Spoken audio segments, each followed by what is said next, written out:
Hey guys, good morning everyone. Thanks for joining us today on Money Monday, right? That's Money it. Mindset Magical Monday. Everybody loves Mondays. I love Mondays. Hope you guys had a happy 4th of July last week. It was Zacho's birthday, so It another was. shout out, right? It wasn't the big one yet. I think I have my sunglasses tan. I can see that. So. But it's coming soon. But thanks for joining us today. We would love for you, if you're in a position, to turn on your cameras and let us see your beautiful faces so we have somebody to actually speak to when we're having this conversation. And if not now, at least when we open it up for conversation at the end, please let us see you. Let us smile with you this morning. And if you're joining us on YouTube, welcome. And if you're not, follow us. If you're not, right? follow us on YouTube. Follow us on YouTube at The Daily Huddle. That's right. So, but yeah, we're excited to be back, kicking off another week. Middle of the summer now, right? We're through June, into July.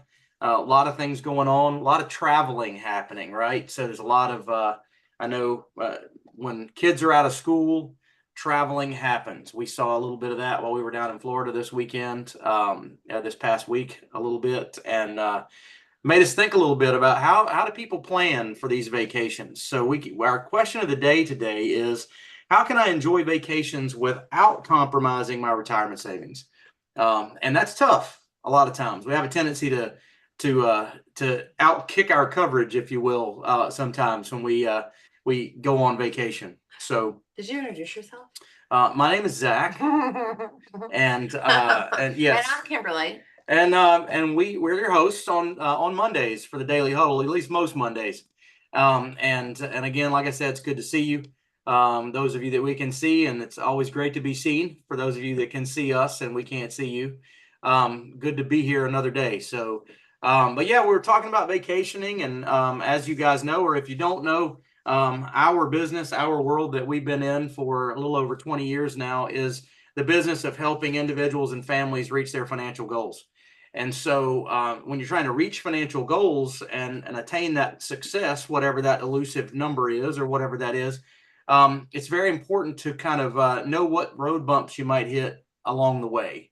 And one of those are vacations. And how do you accommodate? What do you do to keep on pace, to stay on track, and also enjoy life and take a minute to stop and smell the roses, if you will. So, and you know, we're going to talk this morning about a concept that you may have heard about before, and this concept's kind of changed a little bit along the line. I think before we get into that concept, let's talk about the fact or the idea or the notion or the emotion or whatever, right, that you just said about vacations being a road bump, because vacation should be fun, right? Vacation should be amazing.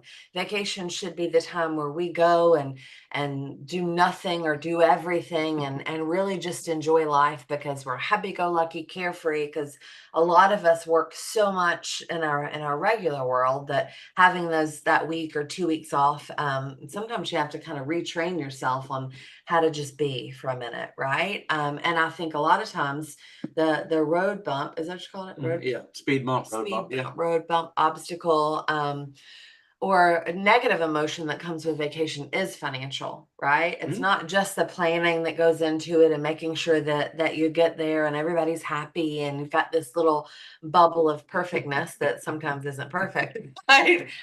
It's also it's also about making sure that financially it's enjoyable because you're not stressed out on every penny that you're spending. You want to talk about a bubble? Yeah, well, no, the bubble conversation is a whole different episode. But I will say that the couple that we traveled with this past week, the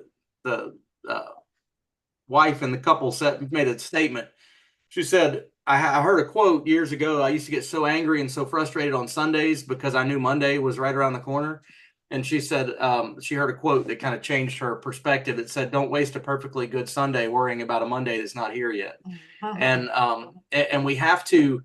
That's difficult sometimes, right? We have to give ourselves permission to go on a vacation, to turn everything off and relax, because that's a big part of coming back more effective and more productive when things get to that point. So how do we do that? And so we go to a rule that some of you may have read about, some of you may have heard about. And this rule kind of was penned back in like 2006 by a Harvard business professor who is now a senator, Elizabeth Warren. Some of you guys may know who that is, but she and her daughter co-wrote a book, and in that book they developed this 50-30-20 rule in how to plan for retirement. And this is, I know we have a lot of entrepreneurs, a lot of entrepreneurial dreamers on this call. And so this rule is really designed for people that have a set income or they bring home a check once a month or twice a month, but it still can apply. I think even as entrepreneurs, you know your base income, you know where you are. You certainly should know your consistently. costs. You should know what it costs you to live. And I think that's one of the biggest things about this rule. And that's kind of what we've learned over the years. Some people say now that it's like a 60, 30, 10 because of inflation and other things. So the idea behind the rule You didn't tell them the rule. is, well, okay, so 50%, 50-30-20 is the rule as it was penned. 50% of your income, and there are specific calculators and ways to break this down as far as what goes in which category. 50% of your income should be set aside for needs. Have to have it, can't live without it, can't not pay for it, or I won't be able to function next month, right? Which is like your mortgage payment or your rent. It's like your utility bills. It's like your minimum payments on your credit cards. It's maybe your health insurance. But they basically say take your paycheck, if you get paid every 2 weeks or once a month or whatever, and look at your net income. So after your taxes have been paid, not after all of your deductions like 401k and life insurance and things like that come out of your check as well, but everything prior to that. So your net check plus all of the voluntary, I guess, contributions that you're making, and then 50% of that should go to needs. Yeah, and the reason that we don't take out all those deductions is because they actually fall into the 20% at the end, which is saving for retirement. So the health insurance and those kind of things would fall into the 50, which are your needs for a lot of folks. And then the deductions that you put into a 401k or some sort of savings plan like that would fall into the 20%. So these calculators are really cool, but it's not an exact science. And I think And the really 30% your wants. You didn't tell them. Yep, 30% is discretionary spending. It's your wants. But a lot of people consider some of the wants in these categories as part of the 50%, which is what it's kind of painful to look at sometimes. Kimberly and I cut the cable cord many, many years ago and went to, and now we joke about the fact that we have so many streaming services that we're probably paying the same thing or more that we were paying for our cable when we started. But nevertheless, subscriptions fall into that 30% category. So if you have an iPhone, there's a way to check how many subscriptions you have by going into your settings and looking at that and seeing what you actually subscribe to. That can be eye-opening sometimes. But subscriptions and meals out. So a meal out doesn't necessarily fall into your needs because you could eat differently than that. So the real idea behind the whole concept and what changes things and what causes a problem for most people is that they don't have any idea where their money goes at all. And so to have a roadmap or an outline of how to lay this out is incredibly important.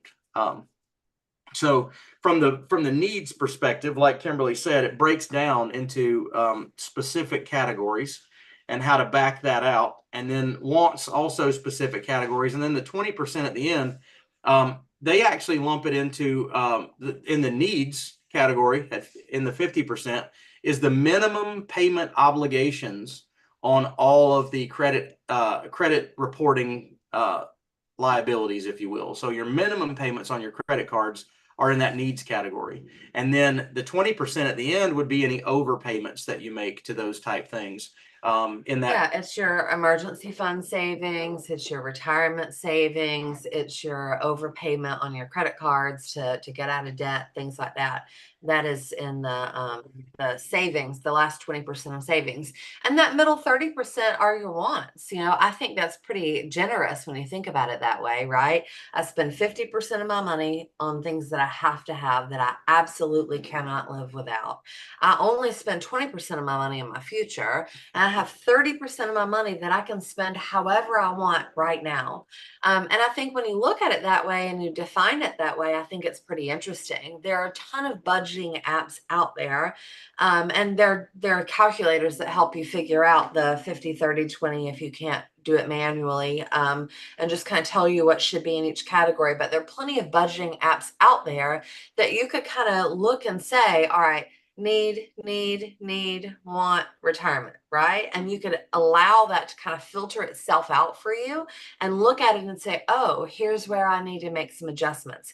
Here's what I need to tweak. But if you really are saving 30% of your income for your wants, and obviously, like Zach said, we've done financial planning and help people set and reach their financial goals for our entire career, feels like our entire life. We want you to live now too, right? We don't want you not to live now. We want you to enjoy now, but we also want you to be able to enjoy your future. But if you take that 30%, if you make $100,000 a year, that's $30,000 a year, right? Just quick, easy math that you can spend on vacations and on eating out and on subscription services. That's a lot of money. That's a big deal. I can take a heck of a vacation for $30,000. Yeah, but then Or 15. you Okay, wouldn't be able 15, to watch a whatever. single television show. You'd have to cut everything else I mean, out. but it would be a choice, right? Would Like, be. I mean, I could do that potentially. But I think, like you said, it's that knowing of, how do I categorize my money? I've met with clients in the past where they have no idea. And I've met with clients in the past that have a checking account for Christmas and a checking account for birthdays and a checking account for groceries and a checking account for the water bill and a checking account for taxes. And they literally have everything segmented out, which is a little over the top too. But I think we should absolutely look at it that way. And then, in those sections, right, in that 30%, decide, all right, here's 30% of my income. Where do I want to allocate that in my budget? So then when we go on vacation, we can truly sit back, prop our feet up, and not worry about what we're spending because we're not having to put it on a credit card. I will tell you, funny story. You don't know that, I mean, you do know the story, but you don't know where I'm going with this. I'll see. But you'll see, you'll get it. When Zach and I first got married, well, we're only married once, but when Zach and I got married, which is The first time, yeah. 26 years ago this year. Yes. Yeah, 26 years ago next month. I had to count. Anyway, when we got married, we were broke. We had nothing, right? We hadn't even graduated college. We were still in college. I was like, were we done with college? No, we were still in college, like totally broke, right? Got married, had this amazing wedding, traditional, right? My parents paid for the wedding. Zach's parents paid for our honeymoon. And they sent us to Las Brisas in Acapulco, Mexico, which at the time was like this most magical little resort. We had our own private casita, our own little swimming pool. They floated fresh flowers in the pool every day. It was unbelievably amazing. It was awesome. The only problem was it was not all inclusive. it was not all inclusive. And we did not have any money, like literally none. And so our vacation, while we enjoyed it and we appreciated it and all that, a lot of it was spent with, you think we can buy this dinner? You want to share it with me? Like share the an free entree? breakfast in the morning that they brought to our little our little hole in our wall with We this made sure to little eat window. all of the Like, it was croissants and all of the fantastic. fruit so we could hold off till we could have one more meal that day. Great way to kick things off. So. But I think by having that 50, 30, 20 rule, you can avoid those moments, right? You can truly go on your vacation, enjoy your vacation, know what your budget is for that moment, spend it, and say, yes, kids, we'll take you parasailing today, because you know that you have it planned for that trip. Yeah, and one of the things that we do when we start with anybody's financial plan is we have them set their goals. And we have them talk about what their ideal retirement looks like and what that looks like for them. Because we find that people are much more likely to stick to the plan if they see where they're going. If they see it's not just a number, right? I need to save as much as I can. I don't know what my number is, so I'm just going to worry about it. So we try to establish back from the front all the way back to where we are now as what they need to do to get to that number. I feel like that the same thing is incredibly important when you're vacation planning. Half the fun for a vacation is planning where you want to go.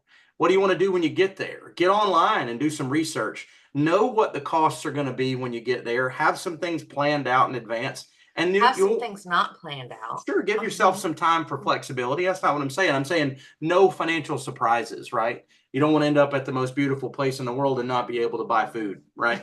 To finish Kimberly's little story. So We made it. We look at that and understand that if I want to go somewhere next year, I know when I can take off work. If I have an employee relationship and I've got a plan for that, I can plan for that. I can plan for, my pet sitters, my all the things that are required for me to be able to go and not worry while I'm on vacation. So I get the most enjoyment out of the money that I set aside. And then out of that 30%, I take a piece of that and I make it a vacation fund. And so I know which portion of my income it's coming from. So I'm not wiping everything else out. That's another big warning piece, is that a lot of people, once they get their budget laid out and they see how much discretionary spending they actually have in that 30%, maybe it's 40%, maybe it's 50% of what they make is going to those discretionary items. A lot of people have a tendency to have a withdrawal, overreaction.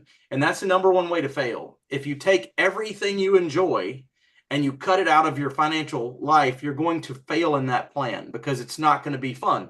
You're not going to enjoy tomorrow. It's very much like a crash diet where you say, okay, I know that I shouldn't eat this and I shouldn't eat this and I shouldn't drink this and I shouldn't do these things. And you say, tomorrow, I'm not doing any of that. I'm going to switch directly to, water and crackers or whatever it is so that I can get to my goal. You won't stick with it. So making sure you understand not only where your money is going and breaking it out into those categories where it should go. And then the general rule of thumb is to give yourself a 1 year, a 2 year, a 5 year window to work your way into those numbers, right? One of the biggest things, especially for young people. So if you're just getting started in your career and you're wanting to get to the, rent's expensive more so than you thought it was going to, it's taking more of the money that you've got, and you want to get to that 20% savings, then give yourself a few years. But the biggest thing that you can do is when you get a raise, when you get a new job, when things change for you to the better in your financial life, don't immediately change your need category to a higher number. And some of you guys might remember we told a story about a good friend of mine way back when we first got into the business, and his dad was older, and he told him, as long as you start saving by the time you're 30. And when we had this conversation, I think we were in our early 20s, or I think we were 23, 24, something like that. As long as you start saving by the time you're 30, you'll be fine. And that there's a certain amount of truth to, as long as you get to a certain point in what you're saving percentage wise, by the time you're 30, you'll be fine. But the high cost of waiting is something that we talk about a lot, and those extra years to compound. But guess what else happened by the time he left 25 and got to 30? Well, he had a wife, he had a mortgage, he had a bigger car payment, all these kind of things that ate up that new money that he was making. So remember to not necessarily, when you get a raise, immediately go and trade in, get a new car that looks like the raise you got. Don't go and all of a sudden think just because I'm making more money, I need to buy a bigger house, or I need to buy a house and change my trajectory right now, or strap myself, because that's going to limit what you can set aside, and it's going to increase your debt load, probably going to put you in a situation where you feel like you need to put things on credit cards that you can't pay cash for, because you're trying to maintain a lifestyle that you're not quite there yet. And we want to make sure that you enjoy life, have those vacations. And also we talk about, we want to be the financial planner, right, that you want to talk to when it's time to retire. We want you to be our friends at that point. We want you to live during this time. But so a lot of people will just willy-nilly, if you will, they'll just go into life with the money, and then when they run out, they're like, well, I'll go with the credit card, I got to go to the grocery store, got to put gas in the car. And that's how we get into a situation like we are right now in our country, where our credit card debt's higher than it's ever been. And a lot of that, from what I'm reading, is because people don't know where their money's going, and because they had time off at home where they had they saved money because they couldn't go anywhere, right? They were eating at home, they were doing those kind of things. And then we went back out into the world full And force. we wanted to go, right? And we wanted to go. And we wanted to go. I think one last I guess, thought process behind that 50-30-20. So remember, 50% to your needs, 30% to your wants, 20% to savings. I think you can also combine that with the pay yourself first concept, right? So we always hear a big financial planning rule is pay yourself first. What does that mean? That means whatever you're allocating. So in this conversation, 20% to savings and retirement, that 20% comes out of your paycheck before anything else does. As soon as you get that money that month, you take it and you put 20% somewhere else. It's automatically removed from that budget, right? And then you've got your 50-30 that's left. And I think it makes it much easier to save, and it does not allow those retirement savings and those emergency funds and liquid assets to become a question, because it's removed from your site, from your budget day one. Pretend like you live on 80%, not 100%. And one of the things that a lot of people don't realize is that if you have a direct deposit from an employer, it's very easy to route that direct deposit in multiple directions. So if you have a savings account, obviously, if you have a 401k and there's a match, if you're getting 6% on 6%, then you should put 6% in there. It's 100% return on your money day one. So, but beyond that, you should think about where that should go, right? So if you have a 401k, that's obviously going without you thinking about it. The rest of the 20% that's making that up, it's easy to just have it go into a savings account. And it can be at the same bank where you have your checking account. It's very easy to have a couple of checking accounts, one that 50% of your money goes into, and every need-based requirement is on auto pay. A lot of people get stuck in the credit card world where they miss a minimum payment and the interest rate goes through the roof, or they lose some sort of a benefit if you're on a 0% or a low interest rate because you missed a payment and that's in the fine print. You didn't realize it, but the minimum payment was $29. We've seen people who have ruined their credit over $29. They get a new card, they put $300 on it or something like that, and they don't put it on auto pay, and they forget they have that card, and then they go 60 days without making a payment. Now they got a massive hit to their credit score. So there are little things we can do to manage our human nature and to point our behavior in a direction of being able to look for ways to make more money, being able to look for vacation coming up and how to plan for that, and not be always in chaos with our finances. Yeah, I was just gonna say, let's open it up and chat with you guys. And again, remember, I'd love to see your faces. If you work with us, I ask you to play, right? Play my game. Let me see your faces and talk to us and tell us some vacation stories. Like, do y'all have any stories like we do that we went on this amazing vacation but we couldn't eat? Florence, I'd love to hear from you. Good morning. Good morning. Thanks for the conversation. Morning, everyone. So my question has always been, and I don't think I've ever gotten a definitive answer. Where does tithing and offerings and things like that to your charities, where does it come into the pay yourself first situation? So from a faith-based perspective, and for me, I believe in tithing and giving back to the church, charities, those kind of things. It's all part of how you slide that scale, right? So the most common tithing situation would be a 40, 30, 20, 10. So that 40 that you would just you would live with well within your means, but that 10% would come out with the 20 at the top. So the 10% goes straight to your charity, to your church, whatever you deem for that to do. And then the 20% would then go to you. So we say faith, family, and fun, right? So we want to go with the church first, and we want to make sure that our family's taken care of. And then we would go into that discretionary spending. So that would be my answer to that. And that's why the rule is not an absolute. It's not that it's based on you, based on your goals, and based on your beliefs from that perspective. But really, the concept is understanding what you can afford to do, and then with what you can afford to do, prioritizing where that money goes based on your faith, your beliefs, and your goals down the road. So that's a great question. That was one of the biggest things I saw when I looked at the 50, 30, 20, and I said it to Kimberly immediately when we were talking about it. I was like, where's the tithing? Where's the giving? Because that's what we talk about on the Daily Huddle a lot, is giving back and giving what you can. And that's a great question, Florence. I appreciate you bringing that up because it is important to a lot of people, and it should be at the top of that pendulum as far as what I pay first, in my belief.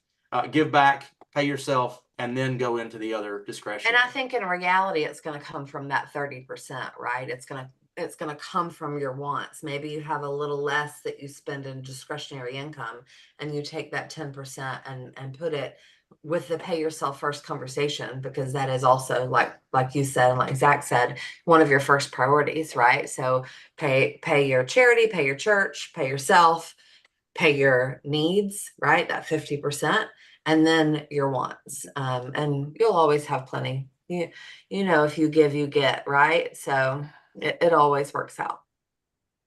Thank you. Mhm. Yeah, Thank you're you. welcome. Anybody else have any conversation for us, or questions, or funny, terrifying vacation stories? Or Shoulda, woulda, coulda. Hey, Sorrel, how are you? I don't have anything funny or terrifying, but I just want to double down on the peace of mind that this formula creates, right? It's like if I've got 30% of my money and I know I've earmarked it to play, just to play, I could actually just lose it and it wouldn't matter, it'd be great, right? right? I mean, it's like that's a lot of peace of mind. And I want to acknowledge that. And as you were creating that, I'm looking at my own thing and I said, oh, if I went that route, I could actually answer very easily a question that says, how much money could I throw away every month? If Yeah. I were going to throw money away. Yeah, for sure, right? What am I like with it? If I'm gonna let it go, where do I want to put it? And then I think Yeah. it becomes fun, right? To make decisions on, I've got all And this. you know, I use the term throw away because where I come from, there is a particular notion that says if you're having too much fun with your money, it's not a good thing. So the idea of freeing myself and freeing oneself to just be with my money the way I want to be with my money now takes a little planning. I can't just kind of be that way, but I can plan to be that way by It's putting much 30% less of my money stressful. aside. Yeah. It's so much less stressful when you know you can afford what you're doing. See, we make bad decisions, or we make discretionary decisions a lot of times in the moment. Where we're Yeah. like, I really want to do this, I'm going to do it now, but then you're stressed about it, you're worried about it. It gets in the subconscious. What am I going to do next month? But if I know going into that opportunity what my budget is, right, then I can make those decisions. I can do those kind of things without having to second guess, and without having to, and we got into this trap of all those the minimum payment needs. Remember, I said the minimum payments on the credit obligations go in that first 50%. I don't know if you guys, and I haven't been to big box stores. They're closing down right and left right now because the world has changed with Amazon and direct to home deliveries. But I remember we used to go into Best Buy, or when we were in college, Circuit City was a big store, which is they've gone completely.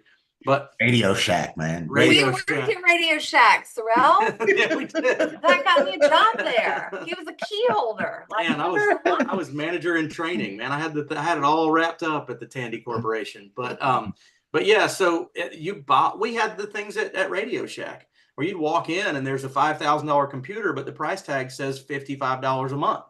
And so in our minds, we started selling and conditioning people. And if I had my 21-year-old daughter on here, she goes into consumerism and goes off on how we've sent people down this road of, yeah, maybe we should have her on sometime and talk about that. But we're targeting people based on their emotion because we buy things emotionally. And so we do that way. So that's the way the stores are all set up. So yeah, if we go in and know that TV doesn't just cost $55 a month, it costs $55 a month at 28% interest. And by the time I buy that computer or that television, I didn't pay $3,000. I paid $5,000 for something that should have cost me $3,000. So that is the real number we need to be looking at, is the cost. And if I can't pay for it, I shouldn't borrow for it. That's kind of painful sometimes.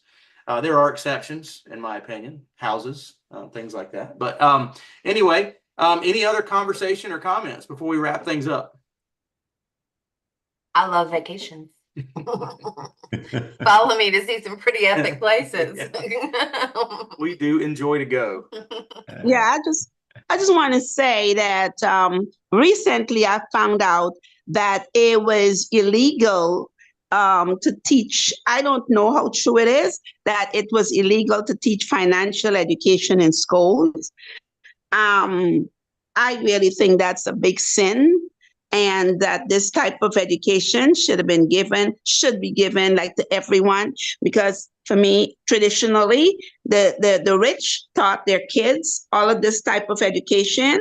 And it is one of the reasons, or the main reasons, why so many people are way like at the bottom of the, or below the poverty line and all of this, because this type of education was never really available. Yeah, I agree with you completely. So we've spent our entire career in financial education. Most of you know we used to be school teachers. It's a big passion and crusade of ours is to make sure everyone knows how money works. It's our goal to, when we're on Money Mondays, on the Daily Huddle, it's what we do every day with our life. And we have those conversations quite often. And Zach and I used to be school teachers. I guess I just said that, but good news is it is not illegal to have that in the school system, but it also is not a priority. So I was on a local nonprofit here in Charleston for several years, and it was a financial literacy nonprofit. And one of the things that South Carolina has recently done is they have mandated that in order to graduate high school, you have to have a financial literacy class. I think California just mandated that as well. So that is coming in the school systems. It should have been way before now, but the problem is, and I'll just tell you kind of the backside of that, and then we can wrap up today and think about it for later. The problem is no one knows how to teach it. And so that was a conversation we were having with the nonprofit is, do we go in and do we have these conversations? If so, when? Whose classroom loses these few hours? Who's going to fund it? And so it's just this big political, legislative jargon that is a mess. So I think everyone knows people need to understand how money works. I think it's much more visible now, right, with people's concerns and focus. But it's still something that from a school system perspective, they're figuring it out. So I agree with you. I agree with you, though. Everyone needs to know how money works, and otherwise, there's a feeling of hopelessness. I saw something earlier today when I was reading that said that 70% of people under 25 in the United States, when polled, thought they would never have enough money to own a home. 70% of people under the age of 25 don't think they'll ever own a home because of the way things are going with home pricing and everything. That's not the case. They just need to know how. They just need to know what to do and how to get in that direction. So anyway, we're excited about where we're going and with the education piece. And thank you, Sorrel and Florence, for your input. We appreciate you guys being here with us this morning, and we'll wrap up now with our 8 tenets. And thank you all of the rest of you for joining us. And remember to like us and follow us on YouTube at the Daily Huddle, share us with your friends, and all of that fun stuff. So as we leave, remember to love, laugh out loud, stress less, eat mostly plant-based. Yeah. Okay. Plant-based. Give, as we talked about earlier, sleep, move, and check yourself before you wreck yourself. Take that pause between stimulus and response and make sure that whatever you say is something you actually want to say. So with that, thanks for joining us today. Super excited to start our Monday and our week off with you every single week. And we will see you tomorrow, same time, same place on the Daily Huddle.